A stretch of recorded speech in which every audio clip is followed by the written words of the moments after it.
Hello, this is Dharam Singh, and today I am with two very intelligent people coming from Melbourne, Colin and Amr. So we could have very long and good discussion today. I just want to make sure that you guys can see us properly and you can hear us. If one of you can put that in question. Okay, I can see and you can see us. Yes, perfect. Good. Thank you guys for joining this program. And this is going very interesting journey where almost every month we having 1 or 2 or 3 sessions where I'm able to bring some of the sharpest mind from this planet. So this time happened to be people coming from Melbourne, happen to be working for same company called Telstra. Colin, Amr, welcome. Thanks, Dharam. Thanks for your welcome, and welcome everyone, whatever time zone you're calling from. Welcome. Yeah. Just Abhijit, can you? I know you will reply back. Can you see 3 of us? Yes, perfect. All right. So that's good. So once again, my name is Dharam Singh, and I have been training PgMPs, PfMPs, PMP for a long time. Started in 2009, and it's going fantastic now. I thought I was actually worried last year. The journey started with you guys actually. When COVID hit, I kind of start thinking, I don't know what's going to happen with this COVID environment. I can't travel anymore. I can't. I have to be at home. All the training plans to Europe or to Saudi Arabia and many other places were cancelled, even the Australian cancelled. And I was actually on my way to the airport when I got a call from your Telstra team, MTS. They're saying that Dharam, Telstra has a new policy around COVID.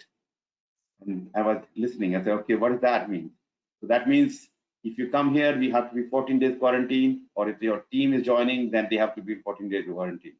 So it is decided to cancel the program. Okay. So I was almost reach airport. Think about, I have 2-3 bags full of my stuff going all the way to going home actually. I was in Australia. I lived in Australia for 22 years and going there to see Sydney, first was Sydney and then to Melbourne. But anyway, so that was my first opportunity when I started thinking I can actually run this physical program, which I was planning to do via virtually. So I conducted 3 days boot camp, and you guys happened to be my first guinea pigs. No, that's a good word, not. So, but I realized that actually good because now I can also offer you my recordings. So, not only if I'm running a class, physical class, I don't have unless I have somebody recording, there's no opportunity to record those things. Right? So that's a good thing happened. And since then, I've conducted many of the virtual boot camps and many of the group mentor programs. So thank you, Telstra, and thank you guys to accepting my request to come to virtual program. Yeah, thanks, Dharam. I don't think for me it was actually really good because I think we're still connected, and because we can still see you on video, it was as if you were there in the room with us. So it was really good. So absolutely, appreciate it. Yeah, thank you. So so let me introduce Amr. Sorry, I thought I was announcing properly. Amr is currently part of commercial program delivery. Is that correct? Commercial program delivery team. That's correct. Working for Telstra, and it's the most sensitive and highly complex program. So yes, we do manage big programs, and yes, we are in a commercial space. So mainly program delivery for myself, and more the customer side as well. Yeah, and that makes him very special person. So as a Telstra program manager, he has worked both in virtual and metrics programs to roll out the delivery of complex national rollout at the national level, from staging to from inception to staging. So, and you got your PgMP on 25th November 2020. That's correct, yes. Perfect. And yet, and after some time, I think 7th December, Colin got his PgMP. Yeah, that's correct. I was waiting to see how Amar went with his exam before I attempted. I know you were waiting for Amar to do, and then you learn from his, maybe get some questions from him. Anyway. But yeah, you guys took, you did program in March, but you took, I think 7-8 months before you did the exam. And that was purely because now Telstra has bigger responsibility to serve the bigger, lots of people, because everybody is now relying on telecom. Remote, correct. Everybody's working from remotely. Yeah, that's... Now your plan of PgMP shifted a little bit. Yeah, that's correct. Just for some context, when COVID hit, most office workers were asked to work from home nationwide, and that put a lot of demand on the network, which our customer requested that we accelerate and accelerate our capacity programs and build more capacity into the network. So it was all hands on deck, and we had to push the PgMP studies to one side, unfortunately. Yeah. But still you did it, I know you're very, very busy. You managed to find time and you got it done within 2020. So, yeah. Fantastic. Quite proud of that, yeah. I'm very proud of that, yes. So I think in November, December, I got 5 or 6 PgMP got only from Melbourne. So it was a really good month for me. That's good. All right, so to talk about Colin is a program and business operation manager, again working for Telstra. Infra business, Infraco, what is that? Infrastructure? Yeah, so Infraco business unit. Yeah, so both Amar and I work together in the same business. Amar works as the program manager on, he heads up the delivery team, whereas I lead the PMO team. So I manage the program management office, as well as I've got other business management responsibilities as well. So Infraco, Dharam, just to answer your question, Infraco is essentially a separate legal entity within Telstra, and it's the entity that owns the assets, such as the central office or the telephone exchange, the duct, the pits in the network, the towers that house all our 4G and 3G and 5G mobile equipment. So yeah, it's an infrastructure owner, and it's set up as a separate legal entity to provide capacity, not just to Telstra, but to NBN and other telcos within Australia. Perfect. And given that I have spent some time with Telstra when I was in Australia, so I am also connected with Telstra in one way or other. When I was working as the project program manager back in Sydney, and then provided a number of training in PMP, PgMP, PfMP space. So I'm very well connected with Telstra. So we are part of Telstra's training provider. So it's proud to have you here as the Telstra people. So this gives me a privilege to welcome you here, and also give me a privilege to ask you lots of questions today. Happy to be here. All right, so guys, whoever joining today, so thank you very much, and we will have a question for you for Amr and Colin, and they might talk about PgMP, but PgMP will discuss a little later. And as part of the program, I will offer you a code, PDU code, and roughly around halfway through somewhere, and I will put that on chat as well later on. And so please stay around to get the code. And if you do have any question clarification in between, please keep putting on the question pad, If I feel that the question is relevant to the topic, I will try to bring it during the discussion. Otherwise, I will keep that question for the later part of the discussion. Okay. All right. So I think the stage is set, and let me get started with the questions. Okay, I would like to know about Amr and Colin's study strategy. So Abhijit, we'll come to the strategy a little later, unless they want to give a quick run. Colin, you want to talk about your journey as a PgMP? What happened quickly? Yeah, look, as we alluded to earlier on, after completing the boot camp with Dharam, we were just too busy to study. So it wasn't really till about July that I started the study journey, and it really wasn't till about September that I lift the intensity of the study. And the reason for that is, for some reason, my panel review application took longer for it to be approved. I think it just got stuck in the PMI's pipeline. So I was really waiting for, that panel review for the PgMP to be approved, the application to be approved, so that I could then set a date for the exam. And once I'd set the date for the exam, that's when I started intensely studying. So every single night I probably spent a couple of hours studying the PgMP and read the textbook, the book, the standard rather, which I've got here, a number of times.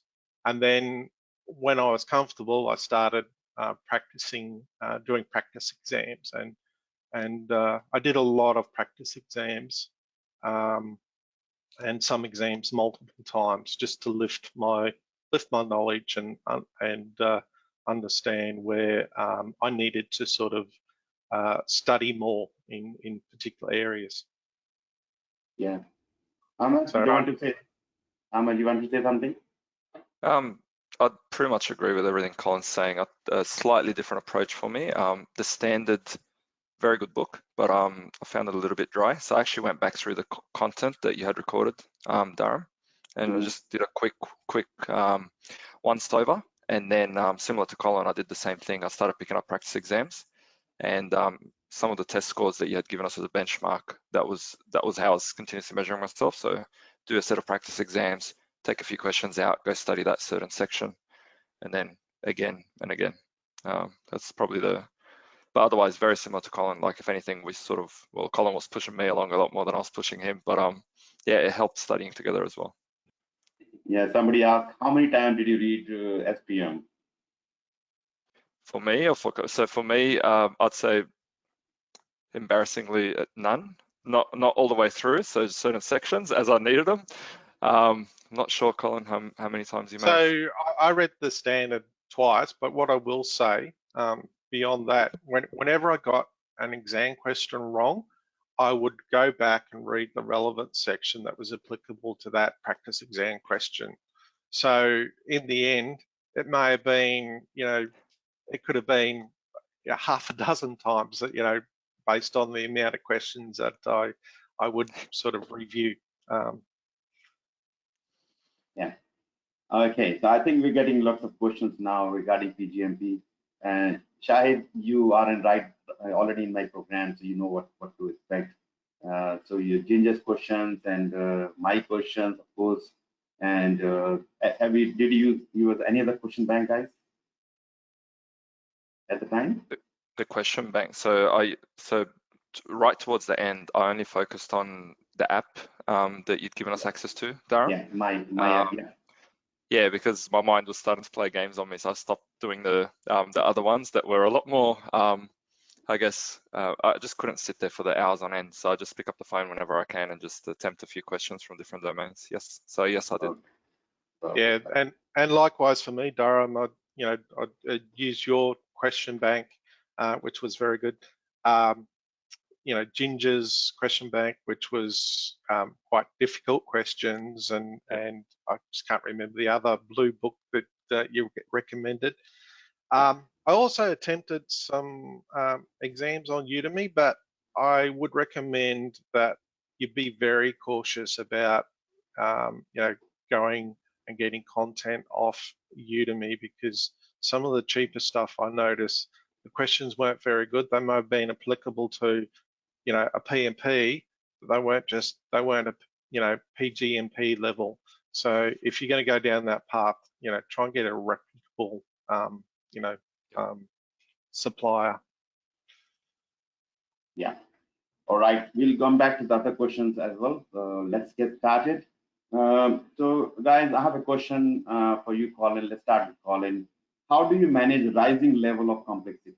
Everywhere complexity, especially in organization, more effectively. So how do you manage the rising level of complexity more effectively when in some cases some time, energy, and resources are spent on activities and interaction that don't create the value? You have to do it, but you can't create much value. So how much does it affect the company's overall performance? Look, that's a great question. So thanks, Dharam. Look, and it's really applicable, I think, for all telcos and any company around the world. Look, rising levels of complexity will certainly hinder an organization from, achieving the optimal business outcome, in my view. Rising levels of complexity will increase your labor costs. It'll and running costs. It'll increase your systems costs, and quite often that it'll prevent an organisation from being nimble and agile and be able to change quickly if your systems and processes are very complex.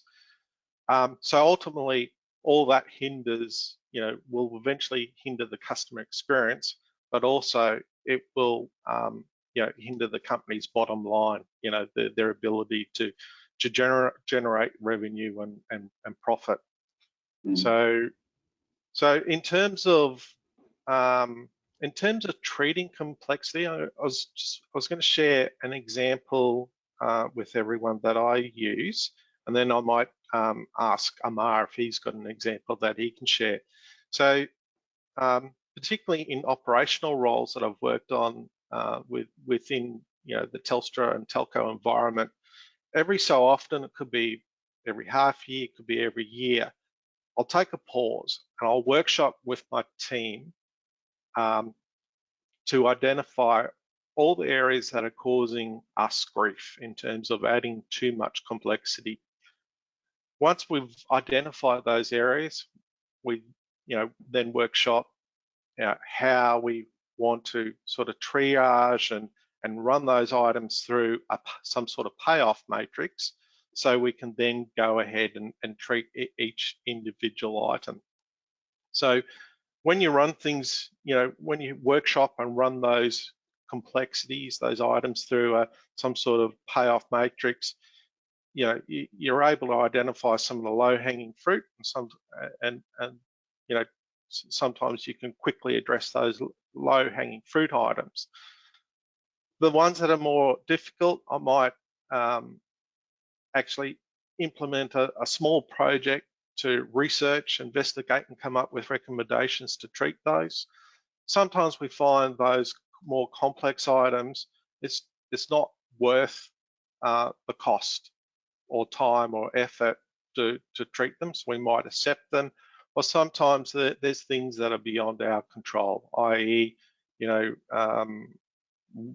could be reporting that's to do with legislation requirements or regulatory requirements. So sometimes, you got to know when to, not pursue a particular complexity that you'd like to treat. I might pause there. I might ask Amar whether Amar has a view on this or an example. Pretty much agree with everything. Just, I guess, being in solution mode, expanding on some of the items that you said there. Another way of, I guess, expanding on this is to focus on a particular framework. So the problem with the complexity is sometimes you just don't understand how complex it is, if that makes sense, right up front. So you got to go on this little journey. What protects us on those journeys is if you've got a framework. The framework itself starts by fleshing out what we're dealing with. So if we think of a change management framework, you start literally going through all the different stages. You know, how are you going to implement this change? What impacts does this change bring about? How complex is it? And how we'll go about treating it. So yeah, in a nutshell, if you actually think of applying a framework and almost like a rinse and repeat kind of function every time that you have unknowns or changes that come about, you can go through this mini journey and to Colin's point, come out the other end wondering if do we proceed, do we stop? The decision itself from going on the journey will lend a big hand. So yeah. All right, guys, great, thank you. Okay, so let me see another question. Why is there such a wide gap between top management view and the view at the operation level? How do you address that? Let's start, Colin. Thanks, Dharam. Look, particularly for large companies, I think there will always be a gap between, say, your CEO and your executive leaders and the operational folk on the ground. I think the reason for that is, you know, you look that the roles are very different. A CEO is of a large company, he or she's probably constantly in the media, dealing with senior government, you know, politicians and officials, managing, you know, quite strategic issues and you know, managing stakeholders within the broader industry as well. Whereas at the operational level, we don't necessarily have to deal with those items. So I think, you know, there will always naturally be a bit of a gap or a perception of the gap. Look, one way I think that an organisation can address this gap is to make sure that they have a very a strategy that is very well communicated and driven and integrated within the business. So if I think of our environment, that where Amar and I are from, you know, everyone is living and breathing the Telstra strategy. Our day-to-day performance and what we're measured on as individuals in terms of personal performance, we have to link it to the company strategy and the company's objectives. So when you link those, the day-to-day operational objectives of individuals, when the individuals can link it to the broader company strategy, I think it helps to close the gap. So that's one example. I think I might ask Amar if he's got an example that he can also offer. More of a comment really. So you touched on, I guess, the way the company or the way the organisation goes about it. So again, just elaborating on maybe where we're at and how we perceive how our organisation operates. So it's more about removing the different layers, the hierarchy, sort of just breaking it down a little bit so it's more simplified, whether it's your one-up boss, if that terminology makes sense, or your two-up boss, or like the boss's boss. Just having the direct link and feeling like it's all one big group, more of a flatter structure.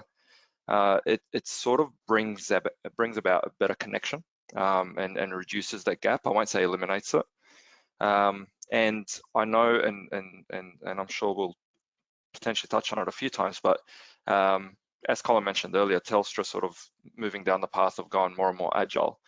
That brings about different practices as well. So items that were so rigid in the past, they are now sort of free flowing. You can go on a journey and change it halfway through. All those kind of sort of initiatives, but more so the fact that if you take it from the organization's perspective, the structure that they do put in place, that will always help reduce the gap. So it does go both ways. So having being agile, lots of work happening agile now. You said there are so many projects going on, almost all of them going agile. So that makes easier for taking the faster approach. The organization can change very fast as well. It does.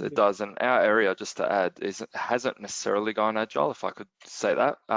So the closest thing to it is our surroundings, like the larger environment, the larger Telstra environment, as well as the mindsets that the leaders within our immediate group bring about. So even though we're still using some, you might call it the traditional methodologies to deliver our business and the way we run it, we're transitioning and continuously trying to adopt more free-flowing sort of, all-inclusive, just one big team rather than the multiple layers within the team.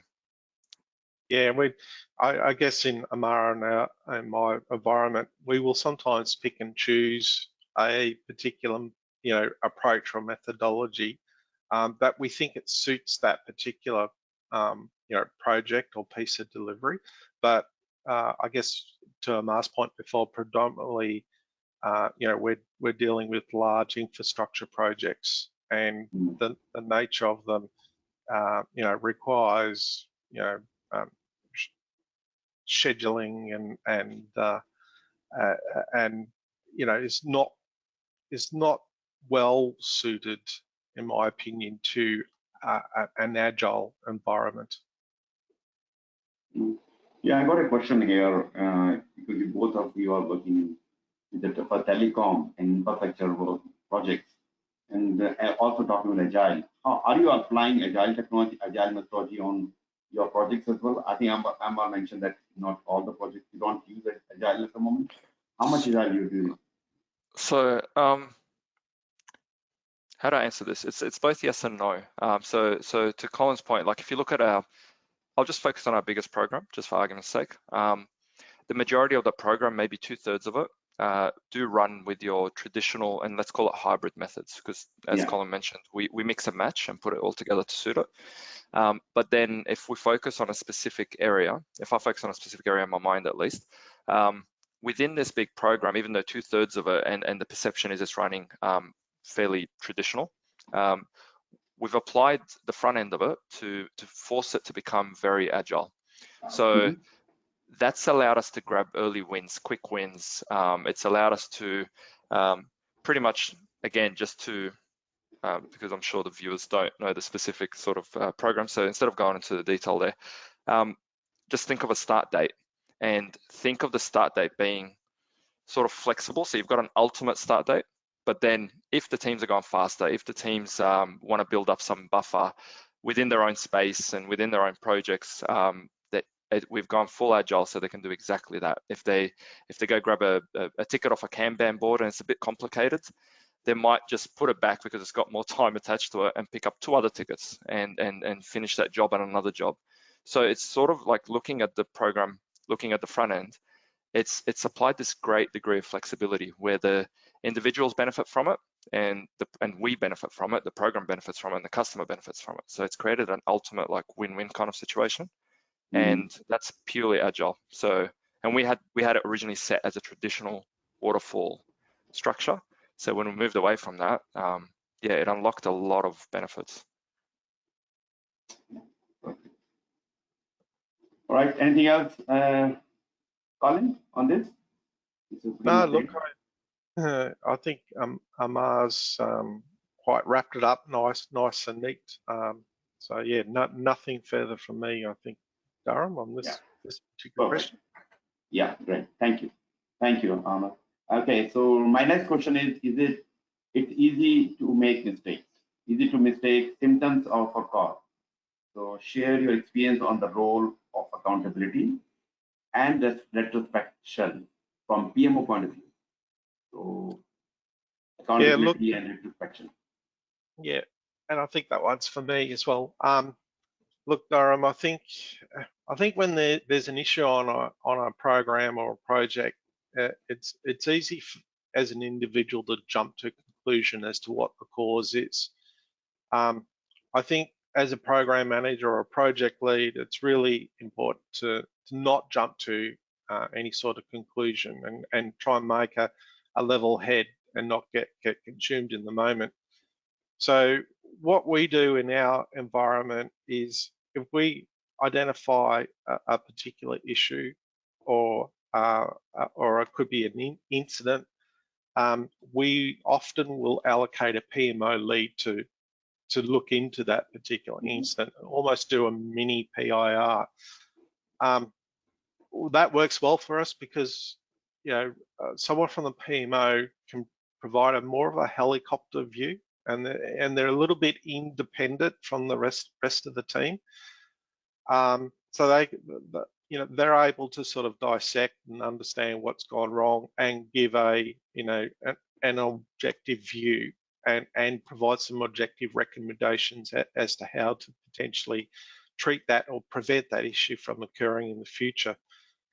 So yeah, I think it's, you know, I think it's really important, you know, to keep a level head, take an objective view, don't jump to conclusions.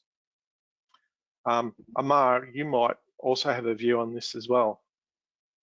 Probably just to add more perspective. So everything that Colin's called out it is pretty much exactly how we sort of operate. But in saying that as well, it's the type of PMO. So in our settings, we don't, I think recalling some of the PMP study material, I think that you had your directive PMO, you had your supportive PMO. We more so adopt a supportive PMO, and it might be because of how we work together as individuals leading up both camps. But we don't necessarily apply a directive PMO approach. We don't necessarily apply a policeman kind of approach either. So it's not about getting in there and just honing in on the issue and pretty much assigning a set of actions to clean it all up. It's more so the PMO would jump in, and all of a sudden your delivery team has just expanded. Like it's all one big team tackling this problem, and yeah, everyone just feels like it's just created this safe kind of environment, and we're all, I won't say happy to fix the problem or happy to talk about the problem, but definitely happy to see it to a resolution as one big team. Great, guys. Thank you. Thank you very much. Let's see, next question. So what sort of complexity does program manager need to tackle effectively? As a programmer, you have to be in different type of situation. So do you think program manager need to be ambidextrous? Sure. Look, it's interesting, right? Because like an analogy just to help move this one along. It's like a circus act where you're juggling all the different plates. That's how it feels like, because you don't necessarily wake up, and even though you've been on the same program for a year or two, every single day just looks completely different. The reason why I picked that particular analogy, you can't necessarily apply a certain lens. You can't look at things from the one point of view, and you can't apply the same solution over and over and over. Even if the problems do look slightly similar, you leverage off how you'd go about it, but you wouldn't necessarily do it identical. So it's yes, ambidextrous. Yes, I'd say absolutely. More so if you're a program manager than a project manager. A project manager does have his set boundaries and whatnot. Program managers do have to deal with a lot of different concerns and issues, including tying back into the business. So yeah, I'll say yes to the ambidextrous part again, and I'll definitely focus on the fact that the program manager will need to be very flexible in how they tackle things. Look, I'll give an example to support it. COVID. I don't think any of us expected it, especially at Telstra when we literally got the announcement. It was sort of a leaked announcement on a Friday saying, "Oh, you might want to take your keyboard, mouse, and whatnot home with you, just in case." So we sort of did that, and the just in case very quickly turned into a company-wide announcement of don't come back into the office, start working from home. So what that did was none of us were prepared. It started and it slowly continued to take a toll on the individual. So teams started functioning differently, customers started reacting differently. And then an interesting thing there, if I talk about me as a particular example, me as the individual in that example. It was during a time when we still had the main program, we still had the customer, and everyone's reacting to I guess the Australia-wide pressures on the network, as Colin mentioned earlier. So we had a lot of work to do on that main program. I had to continue to keep the stakeholder engagement on all my other programs. I had to deal with the staff, or I guess by extension, our delivery partners that could not travel from one state to another within Australia as all states started getting locked down. We had to deal with technical difficulties. We had to deal with the changing business environment. So ultimately, it was very interesting because on some cases, I had a very basic Excel sort of spreadsheet running, and I'm doing business analysis kind of work. I had to do my actual program management work. I had to keep the team running. I had to jump in as a project manager sometimes because we just weren't provided the same flexibility we always have. Like, you just had to react to the environment. So yeah, like my only call out there is needing to adapt continuously, and it doesn't matter what the situation is demanding. Whether you're a program manager, the title won't really matter in those instances.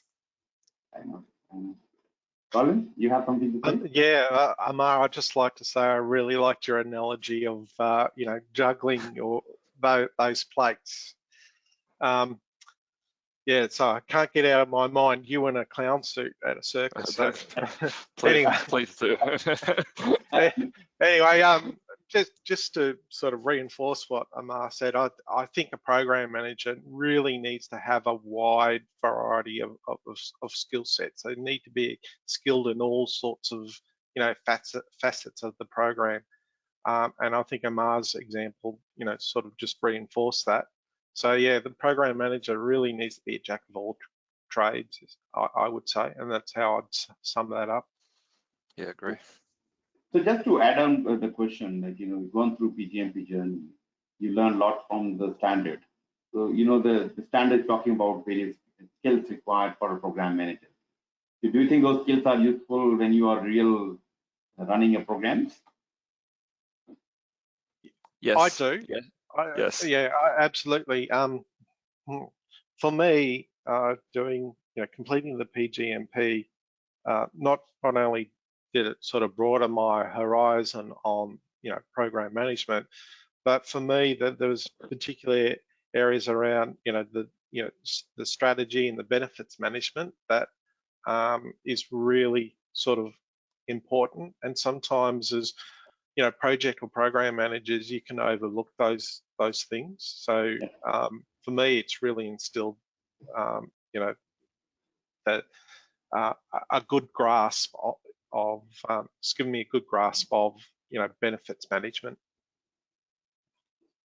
Yeah, and so after doing PgMP, you feel certificate is one thing, but you feel that you learned something out of this, and which is helping you to do your job even more effectively, more efficiently. Absolutely. Yeah, and absolutely. I'm sure in our day-to-day roles, I'm sure we're using knowledge from the from doing the course without even realizing it, right? It just becomes intuitive, right? Exactly. Yeah. And that's very important while we are preparing, learning, going through certifications. So don't just go for certificates for the sake of certificate. You might get a PMP or PgMP, but if you don't know how to do the things, then people lose trust in you, plus lose trust in the certificates. So learn it and utilize it, and people should feel that you go now PgMP, you are stand out, you are SME. That's what they should feel like.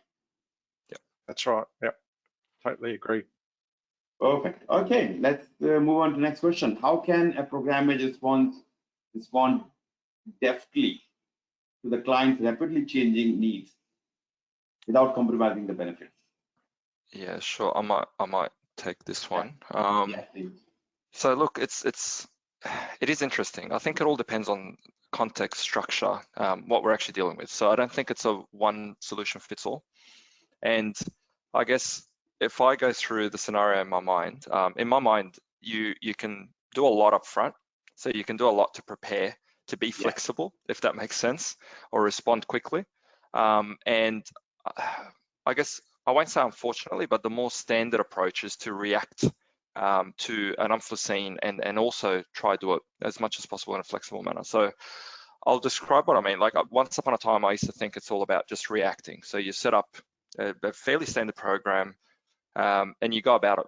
And literally everything from that point becomes oh, well, I wasn't expecting that. All right, let's go into solution mode. What are we dealing with, etc.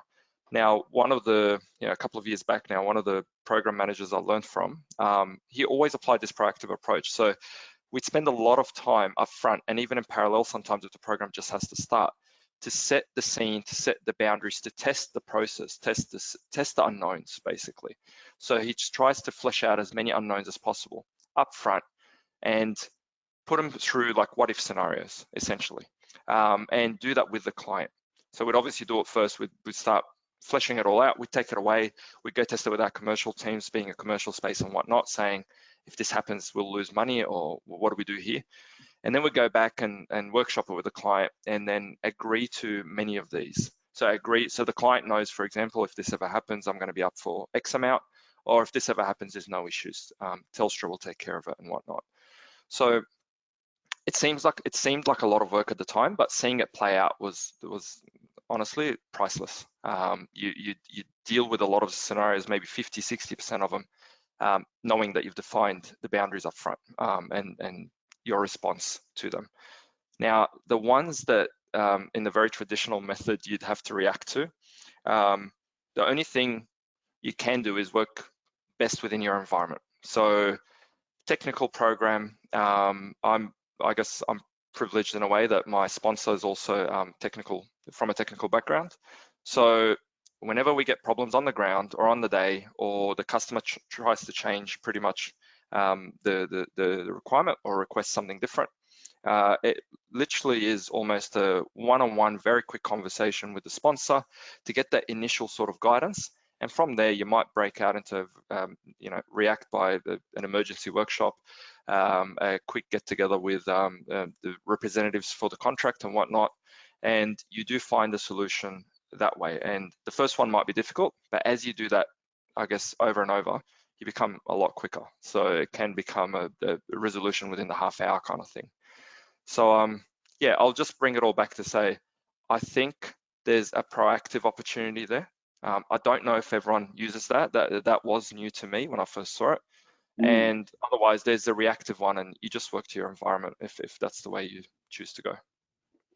I don't know, Cole, if there's anything there that stood out or you want to add to it as well. No, I think you've covered it pretty well. Thanks, Amar. Cool. I mean, the one thing you mentioned, that being ready, you've done upfront a lot of work, setting the boundaries. These are really, really important. Customers, while they can keep changing their requirement, but at the same time, they also should be aware of the consequence of the changes. While you're changing the requirement, what is the impact on the quality? What's the impact on the cost schedule? Yeah, look, and with that, sorry, all I was going to say though, without sort of going into the depths of the detail, it also helps a lot for stakeholder management. It pretty much does its part. So the difficult conversation that would need to happen, the starting point is somewhere where we had a common agreement, common grounds. So absolutely, it's a very worthwhile investment and pays dividends on many fronts. Exactly. Sorry, Cole, I'll cut you off there. Colin, say something? Yeah. Look, I was also going to add that I think we mentioned before that we're not a scaled agile workforce, but sometimes we do use agile tools, and I think when you use those agile tool sets, it helps often to lift the intensity of the team, but also it speeds up your decision making process and creates for a more nimble sort of project delivery.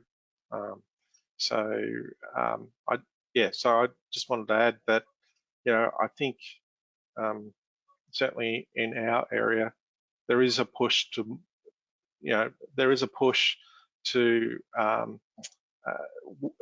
towards working more in an agile style approach, and that's probably general in industry in Australia, in large companies, that companies seem to be going a little bit more agile. So I think agile does have a place. Agile tool sets do have a place on a project as well. Yeah, that agile do provide you lots of flexibility. Yes, while we have a product in my mind, but product can change as we go further. So, but at the same time, we need to keep an eye on the benefits. All right. Okay, let me see further question. So share your perspective, Colin, on these mindsets and how it can influence a program manager.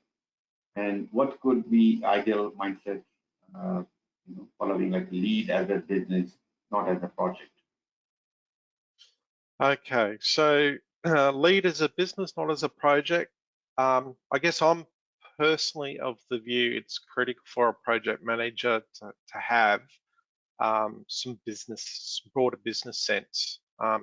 So if you think about, the program manager's role is ultimately to deliver business outcomes for the business.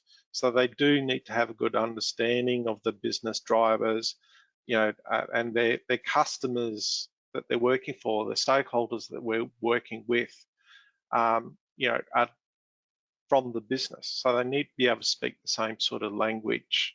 So it is essential that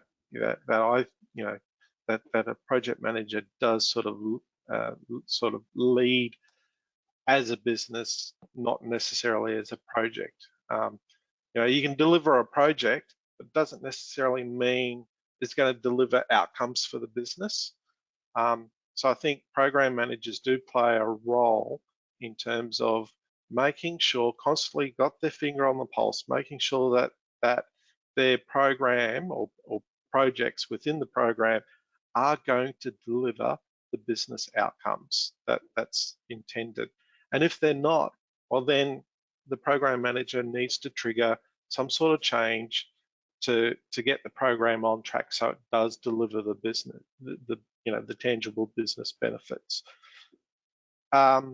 If it, worst case, if the project, is not likely to achieve the business benefits as originally intended, well, then sometimes, they need to make the hard decision and look at getting approval from governance to terminate the project. Yeah. Thank you. Amr, do you have anything to say? No, I'm not. I agree. Agree pretty much with what Colin's saying. Yeah, we need to see, just not running the, out. Sometimes we too much focus on the work, but we need to see from the business point of view, the benefit point of view, the impact of the strategy and overall. So as a program manager, keeping an eye on broader perspective. Right. Thank you. Spot on. Yeah. Yeah. Totally agree. Perfect. All right. How are we going, guys? So, right. So keep putting your questions, guys. If you have a relevant question, I will bring it to Colin and Amr. All right. So how do you create, Amr, for you? How do you create a business? How do you create a baseline from your stakeholder, from their perspective, and maintain top management understanding with the PMO help? Yeah. Okay. So I actually do dabble in this space a fair bit. It's quite complex when you're dealing with, I guess, back towards senior management and trying to get that sign off for approval. It's almost like there's no right answer. Like how much information do you provide? How much information do they need? It's always the concern. It's always I won't call it the disconnect, but at certain times you also got to understand that it's not just about providing as much information as been requested. So a concept that I developed a little while ago, having been involved in, I guess, the customer requirement up front before the contract is drawn up and whatnot. I always create the concept of a plan on a page. A high level timeline or roadmap is what I quickly rush to put together. So translating everything that I'm hearing, everything that I'm seeing, and where we want to be and whatnot into a plan on a page. It's got all the information that they should need. It never exceeds a page. I literally mean it. It's one page with all the context, all the information, the baselines, everything is on there.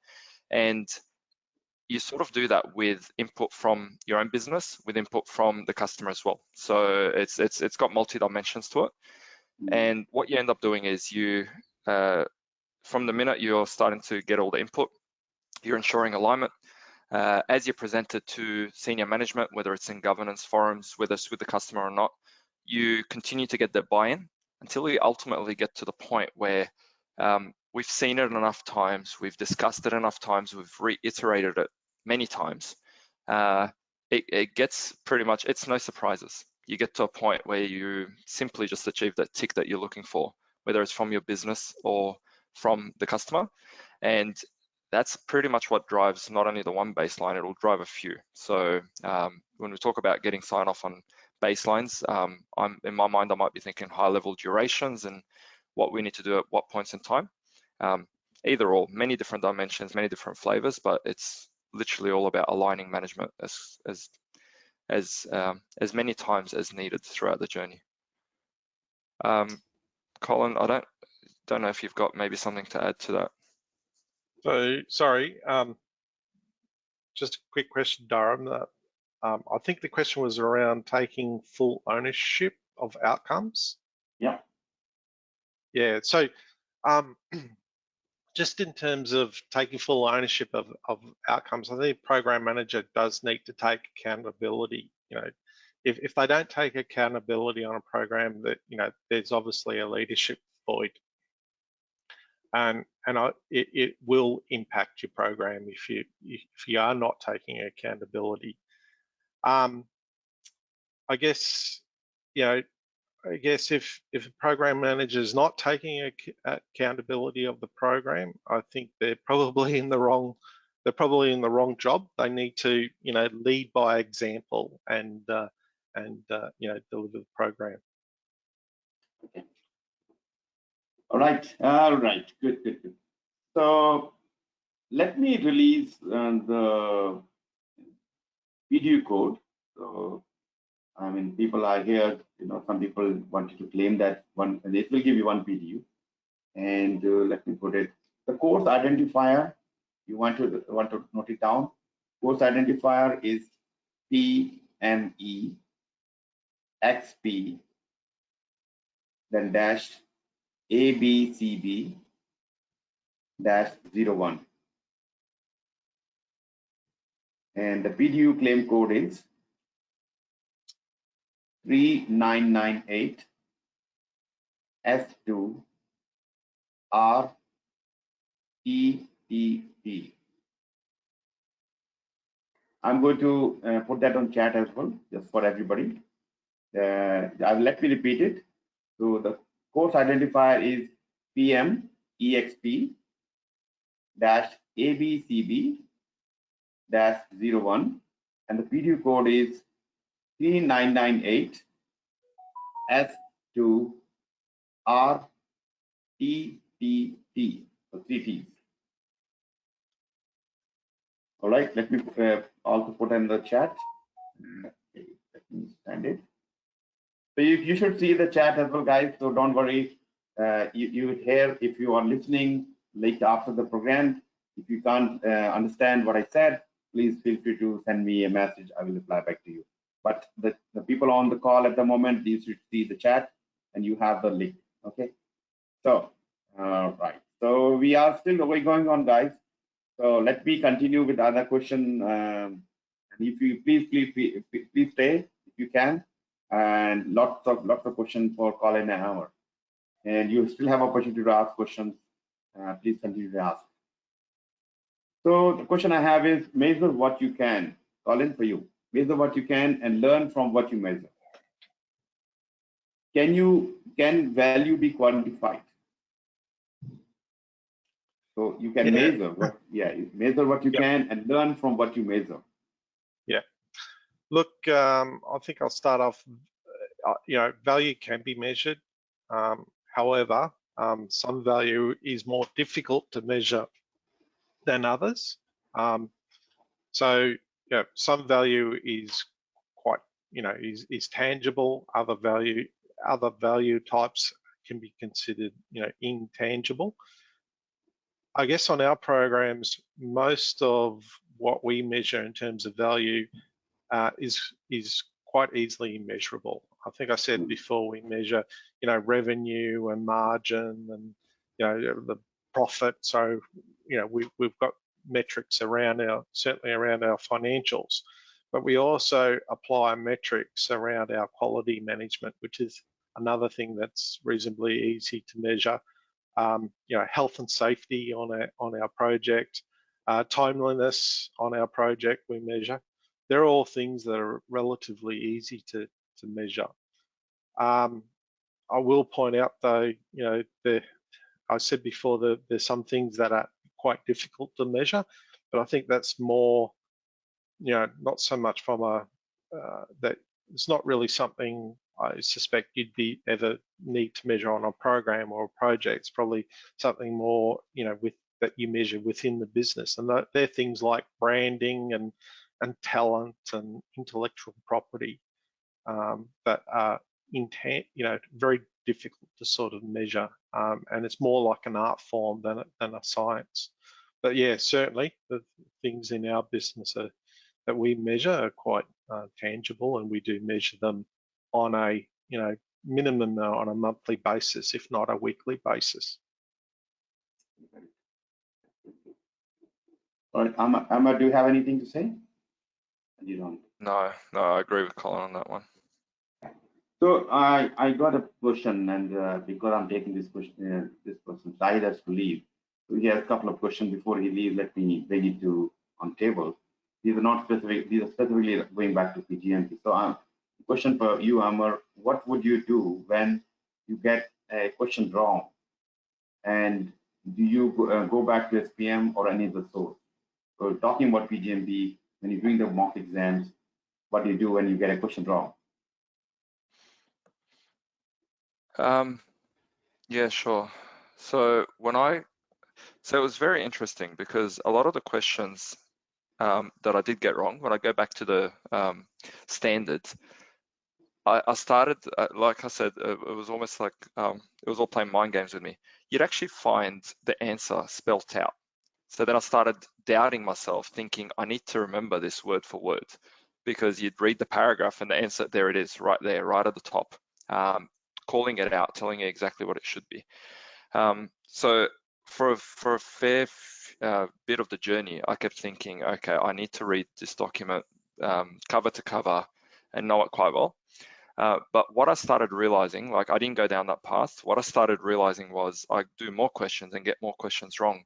But because I'd already sort of registered in my mind that a certain scenario goes down a certain path by reading that one statement, when I'd get the question again, or I'd get something similar, you start to get a feel for how to answer these questions. I think the most thing that I did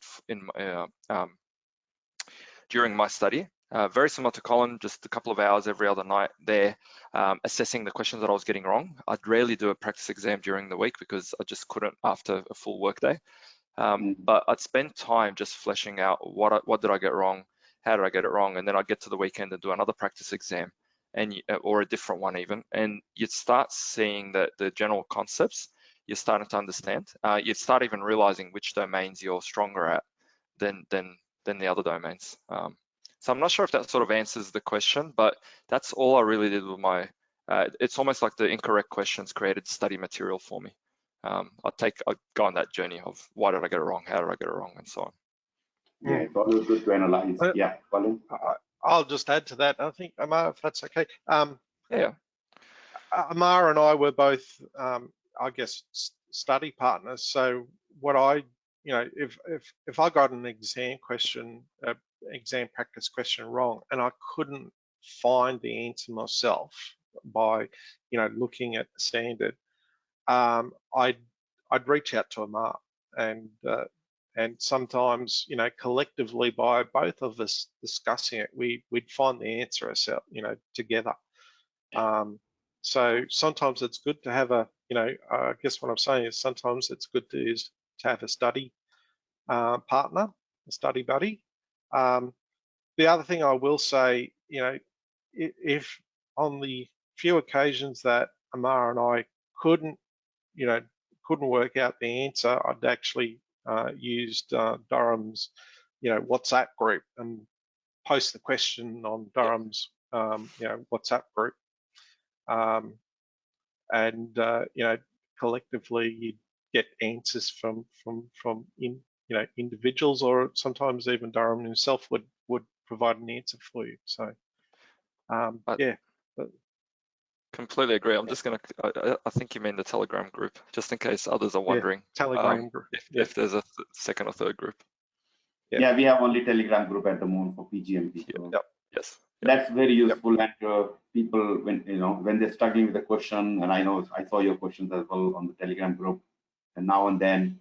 So, and this kind of discussion actually not only for you, but also other people also learn from the discussion. That's right. Yeah. It's very useful. Especially the SPM, the Standard for Program Management, is very small book, but every word of the standard can be a question. So when anybody is going through the PgMP preparation, be careful with every word, and that's where the Ginger's questions come in picture.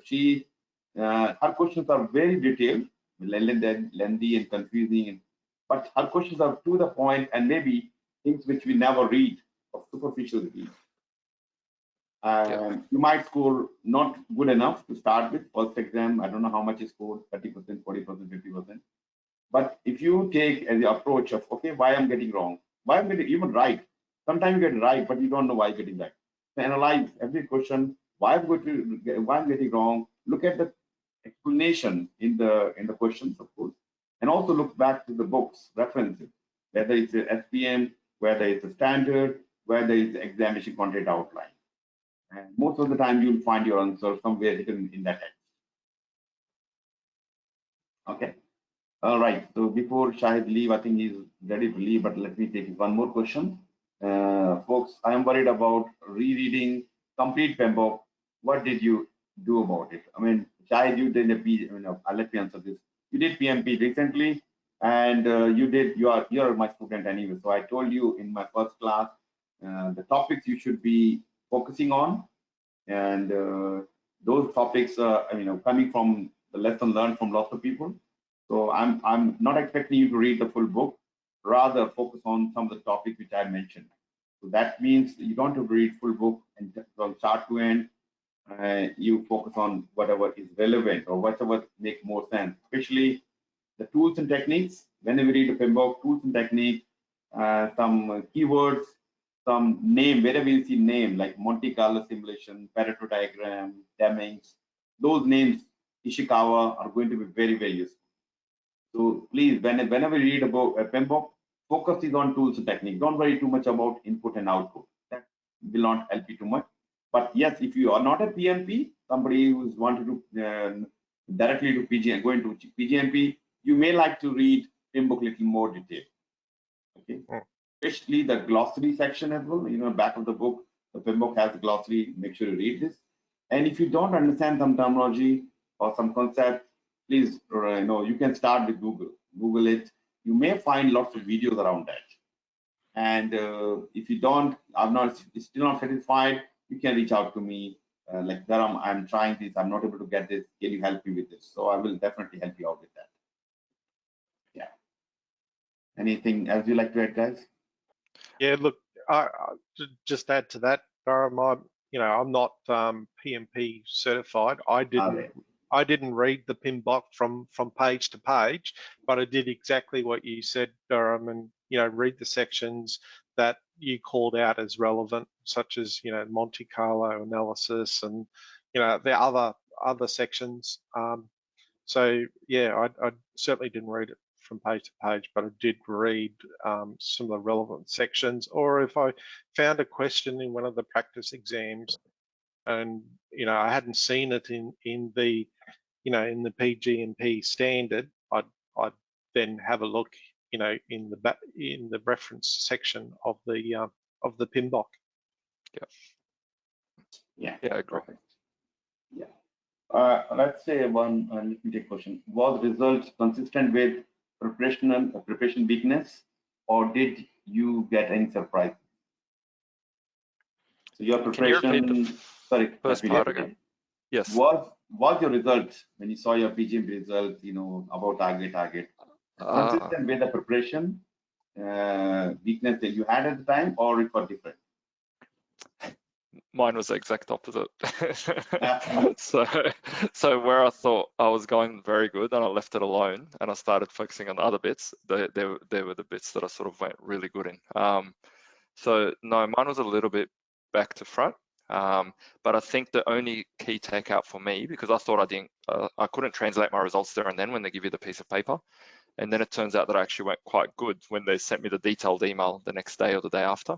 I was really thankful and grateful for I'm testing myself now, is it the program lifecycle domain? So that really was the bulk of the exam that really held a lot of the marks, and going good in that just lifted my other smaller domains. I can't recall now. So no, mine was back to front. I'm not sure about yourself, Cole. Yeah, I think from memory, I think the only domain that I wasn't above target was the governance domain. But I've since heard that a lot of people struggle on the governance domain to get a good result on the governance domain. Yeah, it all depends on the day. You may be very good in stakeholder engagement. You feel that that's the best positive side. But in exam, you might find differently. You may get above target every other place, and you get maybe below target in stakeholder engagement. So it depends on the question and how much you're rushing at the time, how you're feeling at the time. So don't just, when you see the result, don't just see the, oh my God, this is, I get questions. I'm very good in stakeholder engagement, and I don't know why I got below target in this. I don't know, I can't believe this. So it has there are many factors which can impact your score at the time of exam. So, don't worry about whatever. At the end of the day, if you pass the exam, that's more important than. I was about to say, as long as you pass. Exactly. All right. So let me take a couple more questions, guys. So I don't know. I think we're already over time. If people are there, that they can stick there. So this question I will take. Amr, process does not deliver projects. Okay, leadership does, and has the Trump process. Jack Fletcher, President and COO, Bechtel, I don't know. Fine. Share your opinion on how this statement holds a real world scenario with example. Process does not deliver, but leadership does. Amar? Interesting. Like yes and no, depending on the situation. So all right. So to kick us off, we can't compare the two as if it's like apples for apples. They're different, and I think the question sort of implies that as well. If you just to set the scene, if you actually consider process definitely has its place. It doesn't substitute for leadership. Yep. Leadership, for example, if you're setting up an initiative, if you're setting a set of objectives, you're looking for leadership, in my opinion. If you're setting up a process, you're probably looking for leadership as well. So that's the interesting part. So they do go hand in hand. We keep referring to some of our complex programs. If I look at some of our complex programs, if I only had process, you wouldn't be able to deliver them. But having process does complement what we do. It aligns the team. So you've set the scene, you've set the common grounds. Everyone starts sort of understanding based on the process what it is we're setting out to do. It also settles us in for an operating rhythm.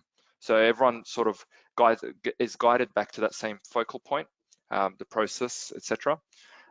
So we start sort of being on the same page. So the most important thing to call out is you can't not have process. Now, when you look at what leadership does to these programs, it looks out for the unknowns. You sort of with the right leadership, you're pointing out the issues or potential risks from a distance even.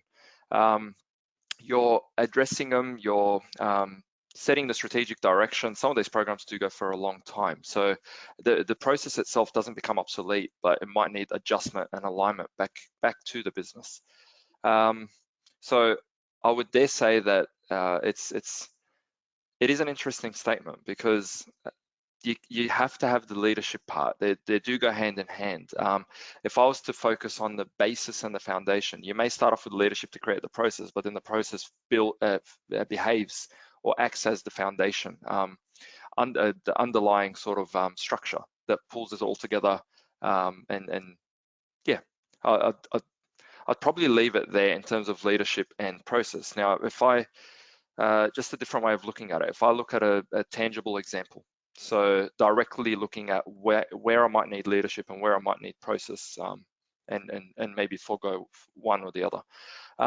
So in a previous role that I was on, we had it was a very interesting contrast. We had multiple contractors, but if I think of particularly two that come to mind, we had a very good contractor, very good at what they do. They were both excellent, actually, but they sort of they take the headline and they'll apply their own approach. So they're very good in the field, they're very good in the industry. So they'll run their own show kind of thing, and then it starts creating points of conflicts and whatnot. Now, when you look at that scenario, you had the process, we had the process being the customer, but they wouldn't necessarily follow it. So you're really heavily leveraging off leadership.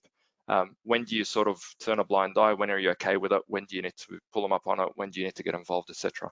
We had another contractor that, just for argument's sake, I'd say we spoke a lot at the start. We set the scene together. They were very customer centric, and they were a very mature sort of organization.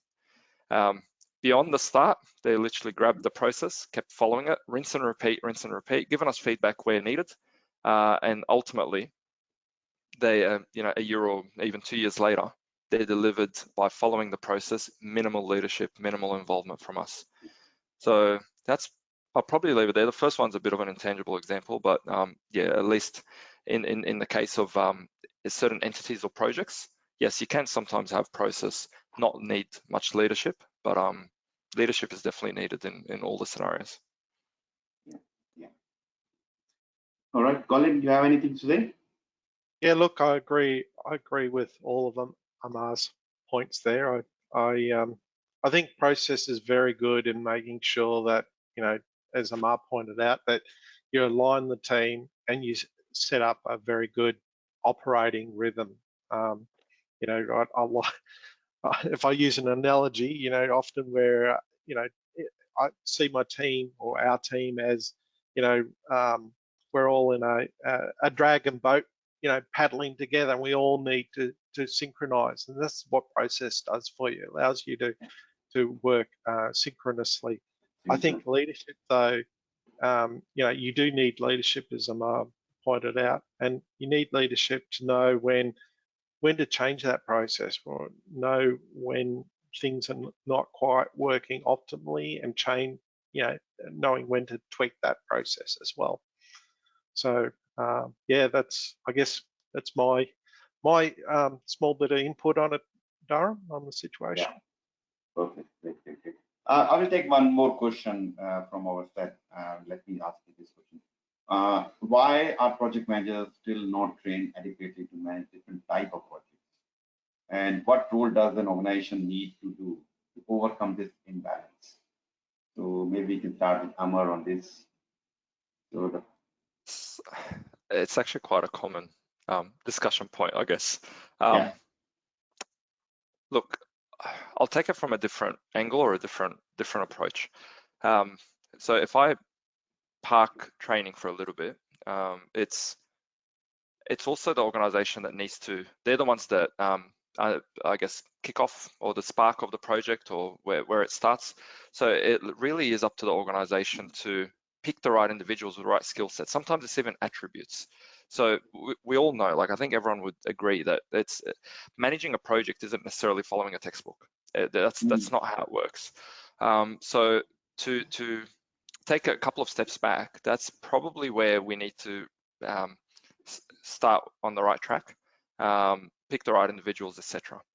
Now, the interesting part as well that I'll add, it's not to say that organizations shouldn't focus on providing adequate training, etc. So I don't disagree with that, but I'll also have to add that it's also on the individual themselves. So in large organizations, sometimes you go with the rhythm, but it's up to the individual to identify there's a bit of a gap. Actually, I'm falling a little bit short on this. I keep creating the same mistake or whatever it is. I'm going to seek some training, whether you go back to the organization or whether you go about it yourself. There's a fair degree of accountability that I think falls back to the individual, but where the organization sort of shouldn't come unstuck, it's all about building the project team, right? So you pick the project team based on the personalities, attributes, the environment that you're creating. Yeah, so Colin, I don't know if there's anything. Any points there? No, look, nothing for me to add in this particular instance. I think you've covered it aptly there, Amar. Yeah. Cool. I mean, it's a multiple thing, not only just training. Yes, you mentioned that training is one thing, attitude is another thing, and we're ready to learn, ready to explore different way of doing things. And I do think at the end of the day, what PMI is doing is PMI bringing us the standard way of doing things by having a standard project management, in PMBOK, and the standard for program management, standard for portfolio management. This will only help organizations to learn from the standard, PMI or as collective knowledge from the body to get everybody on the same page. And let's say, if we take example like the risk management, when risk management is everybody maybe doing differently, but if you follow the standard process, standard templates, the standard way of collecting the risk into risk register, then the life of a project manager, even the program and the organization become much easier. So yes, training do play some role in this whole scenario, plus all other attributes are also very important. Yep, agree. Yeah. So I will take one more question from audience, and we'll possibly close. So so for the program, we start with program roadmap, then develop business case, charter, and where does program architecture fall in between? Actually, this is really interesting question. Let me take this question, I think, if you don't mind. So, sure. Yeah. So let me say, what is program architecture? So when you're starting a program, when somebody has an idea, let's say HR is worried about, we having lots of last minute sickies, or people are taking leave without plans, and it's impacting the work, it's impacting the project work. So they may say, we need to have a program which can help people to work from home. It's actually not a new concept anymore. People are working from home anyway with the COVID. So let's say pre-COVID time, when Telstra does not have this remote working capability. So they decide to start with a new program which will allow people to work from home. So now, as somebody will have to analyze what are the different components we have to do to give the flexibility of working from home. So there may be some component required for making your desktop virtualization. Your data has to be centrally located. There are, data center, many things come in the picture. So these are different components. Different project manager going to look after later on. But at the time of showing the bigger picture to the management, somebody will show this is the outcome, and to achieve this outcome, these are different components we have to do with interdependency and so on and so on. So at this stage, there is no dates. This is just showing how these different components, output and outcome, connected with different components, and to the ultimately the benefit. This is kind of your program architecture. But when you put this program architecture with respect to dates, now we start putting that, this month we have 3 projects, and then the next 3 projects. So this becomes your roadmap. Okay, and then if you take it down to your Microsoft project or something, that become master schedule for overall program, and then individual project will have their own component project component plan or whatever. So architecture is the starting point, then roadmap, then followed by your master schedule and your company schedule. So this is where you see the alignment of the architecture. So it's not very well articulated in the standard for program management. There is a mention of program architecture, but it's not clearly mentioned why or where we should be using this. But when you look at carefully, architecture is the starting point for the program architecture. I hope I have not confused you guys. So is it making sense to you? You being PgMP? Oh, absolutely. Yeah. Absolutely. All right. Yeah, so I had lots of other questions, but I think we can leave it here for later time. But I'd like to thank you, both of you, Colin and Amr. You have been fantastic so far. You've taken my questions positively, and you've got so many questions, so many things, so many information to give back or knowledge to give back to the people. It was really awesome to have you here. And yeah. Thank you so much for the opportunity, Dharam. It was, welcome. it was an absolute pleasure, and I hope the viewers, wherever you are in the world, I hope you're safe and your family is safe. Agree. Yeah. It was a pleasure. Different perspective and a different way of participating surrounding a knowledge base. So completely agree. Thank you for the opportunity. Exactly. And people who are watching, you have opportunity to you guys. I don't know, Colin and Amr, if you are open for connecting with people, you're available on LinkedIn. They can connect. Absolutely, yeah. I'm available on LinkedIn. By all means, send me a message to connect. Yeah, and I am available for any questions, clarification regarding PgMP, PfMP, and PMP. Now we have started some agile trainings as well. So some scaled agile training, some discipline agile. So guys, whoever has any interest in any of the training, corporate level or personal level, please reach out to me or to my team. We will look after you. So, our motto is working together for success. So I'm sure at the end of the day, when you get success, you will see the result. We are happy with it. Every PgMP, every PfMP, every PMP is a big boost to personal. My energy level goes up every time. When Colin called me, when Amr called me, that was that makes me happy on that.